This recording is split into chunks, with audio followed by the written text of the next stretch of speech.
Hello दोस्तों, हमारी आज की कहानी का नाम है किराए की कोख। तो दोस्तों, अगर आपको ये वीडियो पसंद आए तो वीडियो को लाइक और चैनल को सब्सक्राइब करना मत भूलिएगा। मधु और मनीष की नई नई शादी हुई थी। मनीष अपने परिवार का इकलौता बेटा था। उसके माँ बाप ने उसे कभी किसी चीज़ की कमी ना होने दिया। मनीष के नाम उसकी पश्तैनी खेती थी, जिस पर वह खेती करवाया करता था। मनीष के परिवार वाले काफी दयालु थे।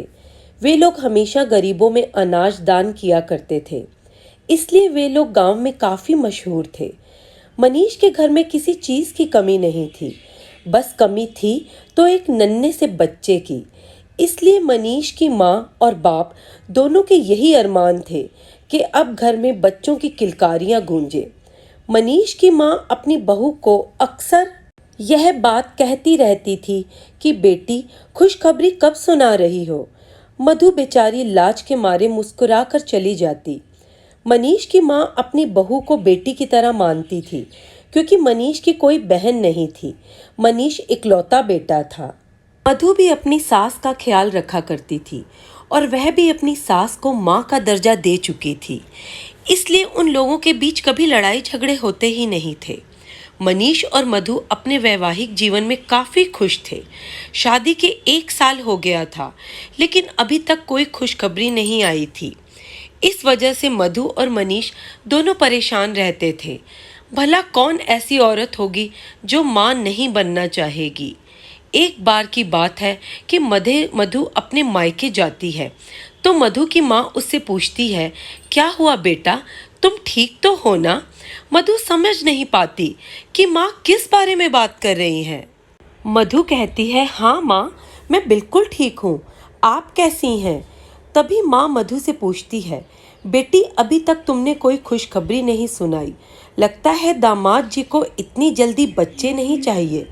तो मधु कहती है, नहीं माँ, ऐसी बात नहीं है, उनको तो बच्चे चाहिए ही, लेकिन मैं ही अपने परिवार को शायद बच्चा नहीं दे पा रही हूँ। शायद मुझ में ही खराबी है। मधु की माँ कहती है, यह क्या बोल रही हो बेटी, मुझे तो लगा था कि कोई और बात होगी। मधु की माँ कहती है, हो सकता है दामाद जी में कोई कमी हो। मधु कहती है, जो हो माँ, लेकिन अगर मुझे बच्चा नहीं हुआ तो लोग मुझे बांझ समझने लगेंगे। मधु की माँ कहती है, बेटा, तुम लोग डॉक्टर से इलाज क्यों नहीं कराते। मधु कहती है, माँ, हम लोग भी इसी बारे में सोच रहे हैं। कुछ दिनों बाद मधु और मनीष शहर जाते हैं। दोनों की जांच होती है तो डॉक्टर कहता है मधु में ही कमी है, लेकिन घबराने की कोई बात नहीं है। मैं कुछ दवाइयाँ दे रहा हूँ, इसे खाने के बाद कुछ दिनों बाद आप लोग माता पिता बन सकते हैं। मनीष और मधु खुशी खुशी घर आते हैं। मधु के मन में थोड़ा सा डर था, क्योंकि कमी उसी में ही थी। लोग क्या क्या ताने देंगे, उसका यह सोच सोच कर बुरा हाल था। लेकिन इस बात की खुशी थी कि वह माँ बन सकती थी। मधु दवाइयों के सेवन करने में कोई कसर नहीं छोड़ती। वह सारी दवाइयों को टाइम पर लेती और मनीष भी उसका काफ़ी ध्यान रखता और कहता, देखो, तुम चिंता मत करो, भगवान हमारी ज़रूर सुनेंगे। ऐसे ही करते करते 2 साल बीत जाते हैं, लेकिन आज भी मधु गर्भवती नहीं हुई थी।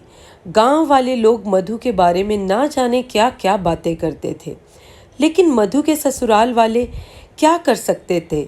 बात तो सही थी, जिस औरत को बच्चा ना हो उसे तो बांझ ही कहा जाता है ना। मनीष भी बेचारा काफ़ी मायूस था, क्योंकि उसके भी अरमान थे कि वह अपने गोद में बच्चा खिलाए और उसका बच्चा भी उसे तोतली जुबान में पापा पापा कहे। और साथ ही साथ मधु भी बेचारी अभागिन थी, जिसे माँ का सुख शायद मिलना ही नहीं था। कोई ऐसा दिन ना था जिस दिन वह रोती ना हो।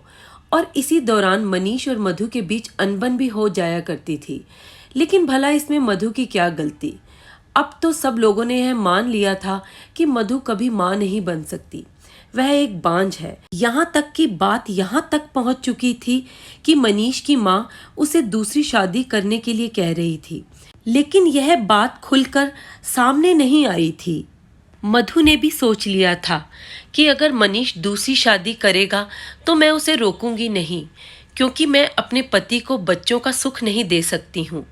एक बार की बात है कि मनीष को लड़की वाले देखने आते हैं। लड़की का भाई एक हॉस्पिटल में काम करता था। उसने बोला कि आप पर दूसरी शादी क्यों करना चाहते हैं, जरा बताइए। मनीष की माँ खुले लफ्जों में कहती है, देखो बेटा, हमें मधु से कोई दिक्कत नहीं है, लेकिन मधु माँ नहीं बन सकती, इसलिए मैं अपनी बेटे की दूसरी शादी करना चाहती हूँ। लड़की वालों को भी लड़का पसंद था, लेकिन लड़की के भाई ने कहा कि मनीष जी, मैं नहीं चाहता हूँ कि आप अपनी पहली पत्नी को छोड़ें, क्योंकि शादी कोई गुड्डा गुड्डी का खेल नहीं है। और रही बात बच्चे की, तो मैं आपको एक उपाय बताता हूँ।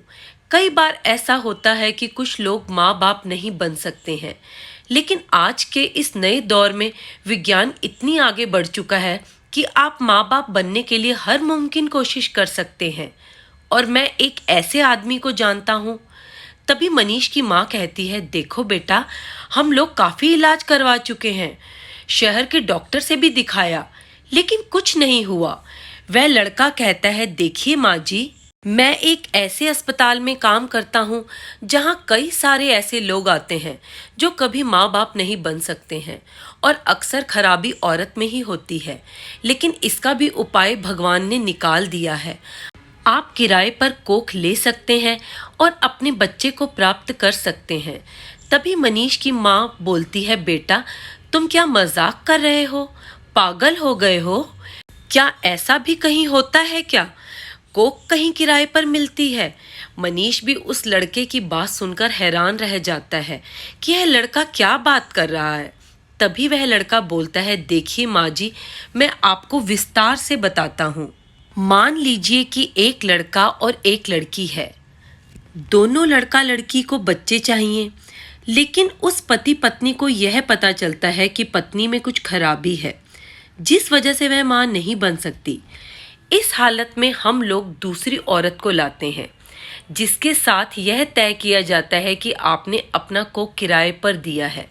यह बच्चा आपका नहीं होगा, बल्कि हम दोनों का होगा, और इसके बदले उनको कुछ पैसे दिए जाते हैं, और बाकी काम डॉक्टर्स का होता है। तभी मनीष की माँ कहती है, बेटा, ऐसा भी भला होता है? क्या तुम मजाक कर रहे हो? वह लड़का कहता है, नहीं, मैं मजाक नहीं कर रहा हूँ। आप चाहें तो इस तरीके से मनीष को बाप बना सकते हैं। मनीष पूछता है, क्या यह सुरक्षित है? तभी वह लड़का कहता है, हाँ बिल्कुल। उतने में ही लड़का कहता है, देखिए, मैं नहीं चाहता हूँ कि आप दोनों की शादी टूटे, इसलिए मैं इस रिश्ते को यहीं पर ख़त्म करता हूँ। मधु बेचारी बंद कमरे में खूब रो रही थी। उसे क्या पता था कि वह लड़का भगवान के रूप में धरती पर आ गया है। उसने मधु की सौतन को इस घर में आने से रोक दिया। एक औरत के लिए इससे बड़ी क्या बात होगी। मनीष मधु के पास जाता है और सारी बातें मधु को बताता है। मधु भी इस बात को सुनकर हैरान हो जाती है और कहती है कि यह कैसे होगा, क्योंकि गांव के लोग सरोगेसी के बारे में नहीं जानते थे। मनीष और मधु बच्चे के लिए हर मुमकिन कोशिश करने को तैयार थे। वे लोग फिर से शहर जाते हैं। वे लोग एक बड़े अस्पताल में जाते हैं और अपनी सारी बातें बताते हैं। तब डॉक्टर उनसे कहता है कि देखिए, इसके लिए आपको एक सरोगेट माँ ढूंढनी होगी जो आपके बच्चे को अपने कोख में पाल सके, और इसके बदले आपको 2 लाख रुपए लगेंगे। मनीष के पास पैसे की कमी नहीं थी, वह तुरंत राजी हो जाता है। 2 दिन बाद मधु और मनीष दोनों अस्पताल जाते हैं तो डॉक्टर उनको अपने कैबिन में बुलाते हैं, और एक सरोगेट माँ भी होती है जो उस बच्चे को अपने कोख में पालने वाली थी। कुछ देर बाद मनीष और मधु दोनों कैबिन से बाहर आते हैं और उस सरोगेट मदर को डॉक्टर अपने कैबिन में बुलाते हैं। करीब 1 घंटे बाद सरोगेट मदर भी बाहर आती है। उसके बाद मधु उस माँ से कहती है, देखिए, मेरे बच्चे का ख्याल रखिएगा। मनीष कहता है, आप मेरे घर चलिए, आप वहीं रहिएगा। वह औरत जिसने अपने कोख को किराए पर दिया था, वह गांव जाने के लिए तैयार हो जाती है, क्योंकि इसके लिए उसे ढेर सारे पैसे जो मिले रहे थे। फिर क्या था, वह सरोगेट माँ गांव चली आती है। मनीष और मधु उसकी खूब सेवा करते हैं और उसको किसी चीज़ की कमी नहीं होने देते हैं। आखिरकार वो दिन आ ही जाता है। वह सरोगेट मदर उस बच्चे को जन्म देती है, लेकिन 9 महीने अपने कोख में रखने के बाद उस औरत का दिल गवारा नहीं करता कि वह उस बच्चे को मनीष और मधु को दे दे। लेकिन वह भी मजबूर थी, क्योंकि सारे कागजात पहले ही बन चुके थे। यह बच्चा मनीष और मधु का है, लेकिन फिर भी वह सरोगेट माँ खूब रोती है, क्योंकि उसे उस बच्चे से बहुत लगाव हो जाता है। और इस तरह से मनीष और मधु माता पिता बन जाते हैं।